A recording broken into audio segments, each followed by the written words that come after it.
Então, nessa videoaula, pessoal, nós vamos enfatizar um pouco mais questões relacionadas à medição de gases e vapores para fins de higiene ocupacional. Então, voltando aqui à norma NR15 de atividades insalubres, no seu anexo 11, ela fala sobre os agentes químicos cuja insalubridade é caracterizada por limite de tolerância e inspeção no local de trabalho. Então, no item 1, ela diz assim: nas atividades ou operações nas quais os trabalhadores ficam expostos a agentes químicos, a caracterização de insalubridade ocorrerá quando forem ultrapassados os limites de tolerância do quadro 1 deste anexo. Os limites de tolerância que nós já sabemos, a nomenclatura deles é LT, né? Dados em ppm ou miligrama por metro cúbico. O quadro 1 é o que estabelece as substâncias preconizadas na norma para que tem seus limites de tolerância. Bom, todos os valores fixados... Não, aqui eu não vou falar muito sobre isso, não. Não, vamos falar assim. Quando lá no quadro 1, ao invés de um número no limite de tolerância não tiver um número, mas escrito asfixiante simples, isso quer dizer que a medição de correspondente para este contaminante é por meio do oxigênio no ar. Tem que estar acima de 18%. Caso contrário, é caracterizado uma atmosfera IPVS. Ele é um asfixiante simples, então a tendência dele é retirar o oxigênio do ar. Falamos sobre o valor teto anteriormente, vamos reforçar aqui. O valor teto é aquele que não pode ser ultrapassado em nenhum momento da jornada. Então, se um determinado contaminante previsto no quadro 1 tiver valor teto, quer dizer que aquele valor do limite de tolerância não pode ser ultrapassado em momento nenhum da jornada. Absorção também pela pele, né? Indica que você tem que usar luvas também adequadas para aquele manuseio daquele produto que tem aquele gás. Bom, agora vamos falar da avaliação das concentrações, que é muito importante. Como proceder para fazer a avaliação correta? Então, no item 6 desse anexo 11, diz assim: a avaliação das concentrações dos agentes químicos através de métodos de amostragem instantânea, ou seja, com leituras instantâneas, seja de leitura direta ou não, ela deverá ser feita por pelo menos 10 amostragens para cada ponto ao nível respiratório do trabalhador. Entre cada uma das amostragens deverá haver um intervalo de no mínimo 20 minutos. Então, para você definir qual que é a concentração a qual o trabalhador está exposto numa jornada de trabalho, você tem que obedecer esse critério aqui, fazer pelo menos 10 amostragens, em intervalos de no mínimo 20 minutos entre eles.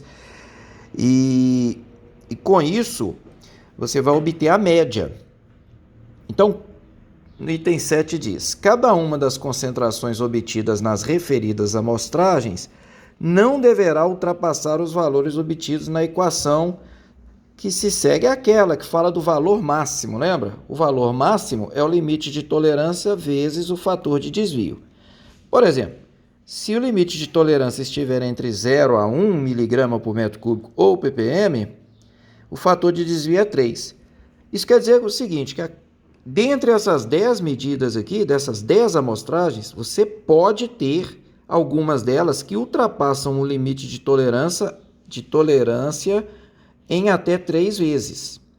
Se for de 1 a 10, o limite de tolerância, então o fator de desvio é 2. Nós vemos aqui que o fator de desvio é 1,5 para limite de tolerância entre 10 a 100 e assim por diante.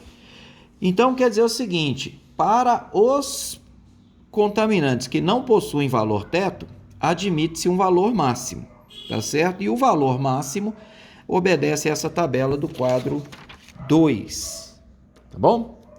Agora, o valor de concentração que vai ser adotado para fins de jornada, ele vai ser resultado da média aritmética das 10 amostragens.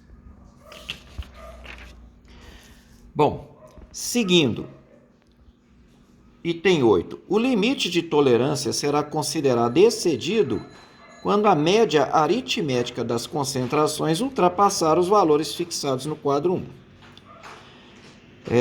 Para os agentes químicos que tenham valor teto, assinalado no quadro 1, considerar-se-á excedido o limite de tolerância quando qualquer uma das concentrações obtidas nas amostragens ultrapassar os valores fixados. Então, para quem tem valor teto, você fez as 10 medições. Se nenhuma delas ultrapassar o limite de tolerância, tudo bem, a condição não é insalubre. Se qualquer delas ultrapassar o limite de tolerância, quer dizer que ultrapassou o valor teto. Bom, aqui tem uma correspondência para jornadas que são diferentes de 48 horas. E aqui a tabela do quadro 1 que diz assim, ó. Vamos pegar aqui alguns exemplos. O acetileno. O acetileno, observe, o limite de tolerância dele não é definido numericamente. Está dizendo que ele é asfixiante simples. Então, para você definir se há insalubridade por acetileno, tem que... Não seria nem insalubridade, seria uma condição grave e iminente por causa da atmosfera IPVS. Você tem que medir aqui fazer uma medição de oxigênio no ar. Tem que estar acima de 18% nas 10 amostragens.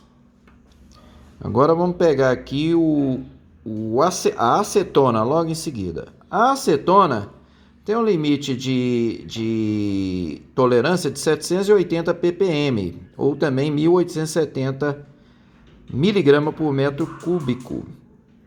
Então, os 780, vamos supor que a medição está sendo feita em ppm. 780 ppm no quadro 2 está nessa faixa de 100 a 1000. Quer dizer que o fator de desvio é 1,25.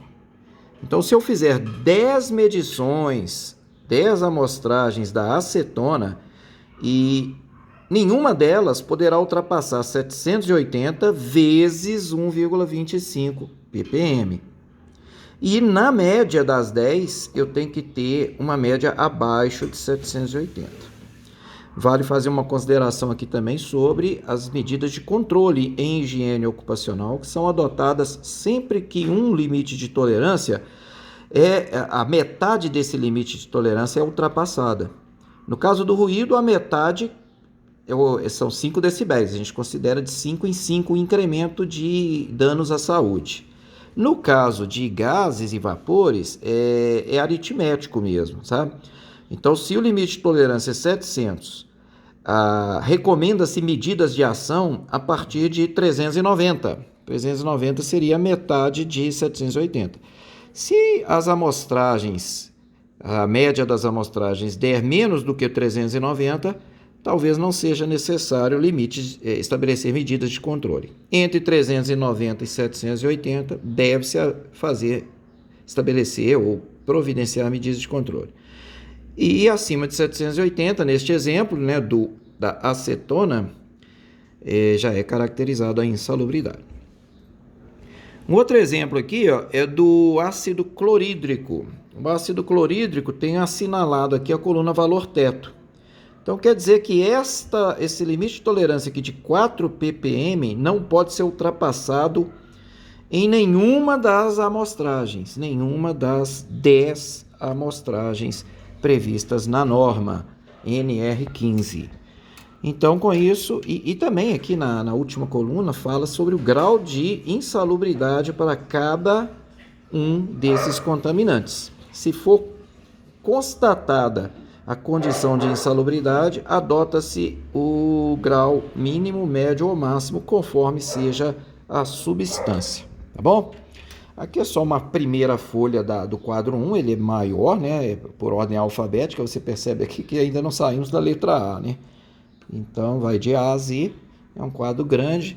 A gente, para fins de avaliar, de demonstração de como se procede na avaliação segundo a norma, está visto, bastando ver essa primeira página aqui da tabelinha, tá bom? Na próxima videoaula vamos falar sobre os processos de medição disponíveis que a gente pode adotar para fazer essas 10 amostragens aí que a gente falou, que é exigível na norma NR 15.